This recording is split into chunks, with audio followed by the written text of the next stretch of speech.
Good evening, Muttonistas. For all that I have travelled all over the world, there is one continent, one part of the world where my footprint is, shall we say, a little bit thin, and that is Africa. So join me tonight for the opening vlog of my new tour in Cape Town, South Africa.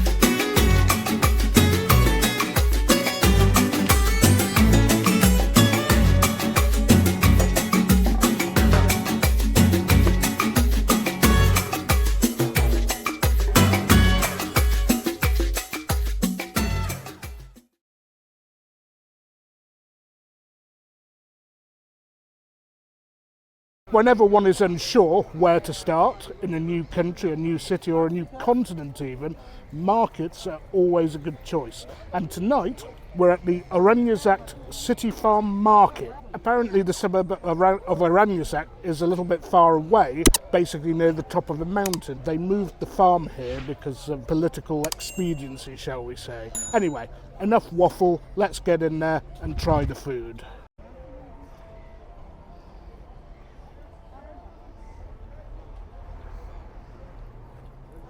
This market is normally only open Wednesday nights and weekend afternoons, or rather weekend mornings. Now, they sell a lot of clothes and other stuff at the weekends, but thankfully tonight is a Wednesday night and they focus on the food.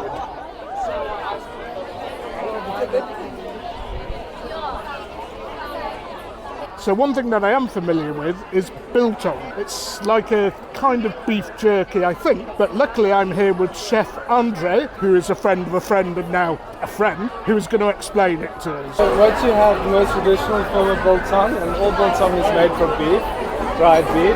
The most traditional is these sort of pieces of usually silver side or some other cut of meat, and you can either have fat or not on it, and it's usually dried with a bit of coriander, right?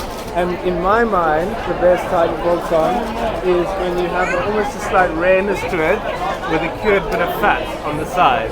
But some people prefer the more lean variety. And then the other type of dried beef sausage that we have is BOEREWORS, which means dried sausage, which is a lot more fatty and also rather delicious.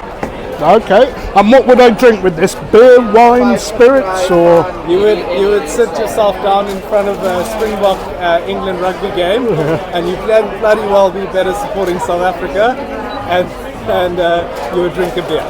These are very popular in South Africa. I like pastel de nata, Portuguese style. Yeah, but for me, in a way, it's because South Africa's got Mozambique right next door, right? Yeah.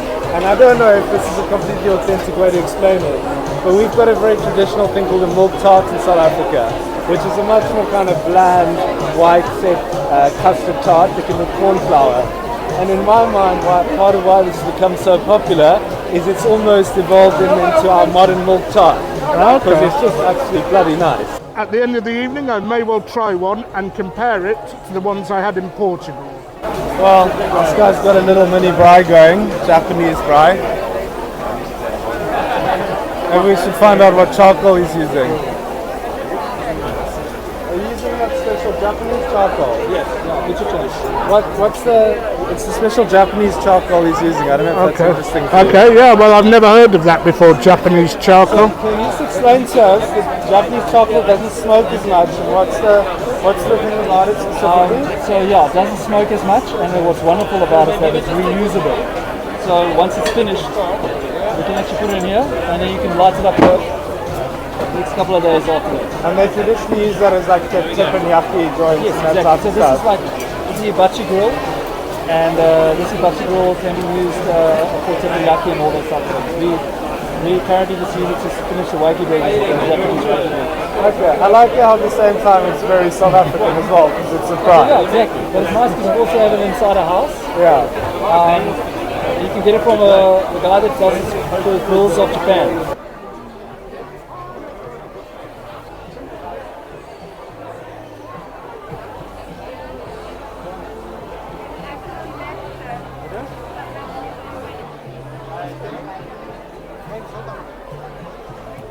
So, having heard so much about Cape Malay food, and Cape Malay sort of referring to whole swathes of people, whether it be from Indonesia, Malaysia, or whichever part of Muslim Southeast Asia, it's very famous here, and we're going to try some of this later, hopefully. A grain called teff, right?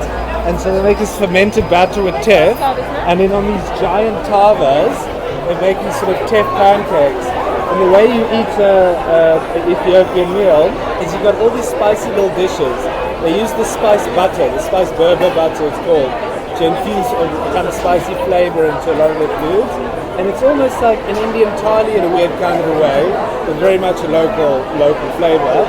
And you've got a giant pancake that is your tablecloth, and all these little mounds of food on the tablecloth. You sit around that and you eat the tablecloth from the outside in, while drinking your Ethiopian honey tea and finishing off with some coffee. Wow, okay. It's bloody nice. It's quite sour. It's really nice.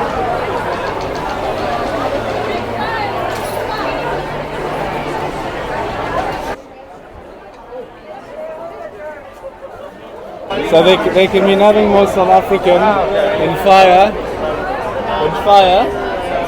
and smoke and red meat. And whether, depending on where in South Africa you are, who you're with, it's either called BRAAI or Chesanyama, but definitely not barbecue. So Muttonistas, all of that has worked up a bit of a thirst, so we had better, without delay, go and hit the bar and take a quick slurp. So viewers, walking around all those stalls was extremely thirsty work, but luckily Andre got swiftly into the queue and procured a couple of lagers, and to go with the lager we had to really go for South Africa's top meaty snack, the biltong you saw in the stall about a minute ago. So we have gone for the fatty biltong as recommended by Andre, and we have gone for some lean stuff with some chili on it as recommended by me without knowing what I'm doing. Well, you all know how much I like fat, and that really is juicy. Even though the meat's dried, the fat is just oozing out flavours, as it should be.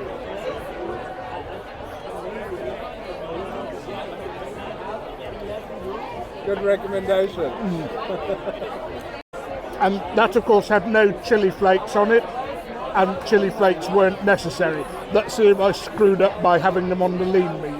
So, on to the lean biltong. This is, of course, beef, as we said earlier. Yeah, that's nice. The chili's okay, but I would say it's not actually necessary. The product's good enough on its own. So all that salt and chili merits another quick slurp before we go on and try something else from the market. So folks, food has arrived, straight down to the table, and we have a burger cooked on the Japanese charcoal as described earlier. We have BOEREWORS sausage, which I believe is mainly beef but can have lamb and pork inside it. And finally we have, well, what do we have here, Andre? So yeah, we've got some rump steak on the BRAAI that's just been sliced. It's a nice sort of panini style sandwich with caramelized onions. I have to tell you that both BOEREWORS and steak are extremely South African, as is BRAAI. Any kind of steak sandwich doesn't belong to any country, but a BOEREWORS actually normally goes in a roll. Very traditional, it comes like a hot dog in a roll, so this is quite an unusual way to have a BOEREWORS roll. But in principle, very South African. So, time for me to get stuck in. We just had the burger as they recommended. It's quite well done. I guess we could have got medium, but as we said, this is no McDonald's turd butty, this is the real deal.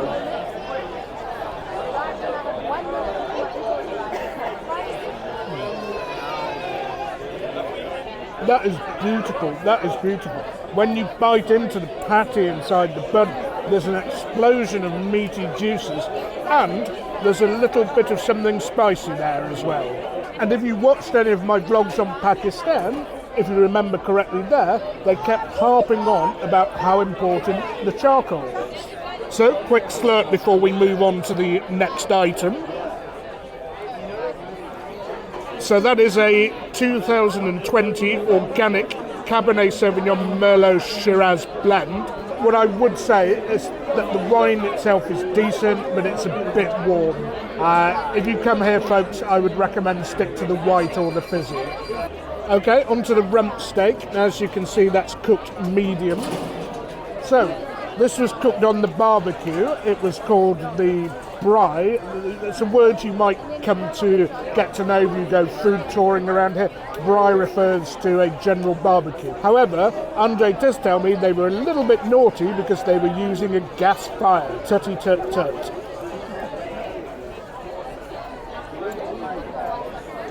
Now, rump is not usually the cut I go to, but that is really good. It's cut to the right amount of thickness for a steak sandwich, and, most importantly, it's really tender. No chewiness, no sinew, nothing like that. Beautiful piece of meat. Now, folks, on to the BOEREWORS sausage. Awfully pronounced, I know. So, there's a little close-up, and it does actually normally come in a spiral, I believe, a bit like a Cumberland sausage, but it will taste nothing like that because the main ingredient, I do believe, is beef.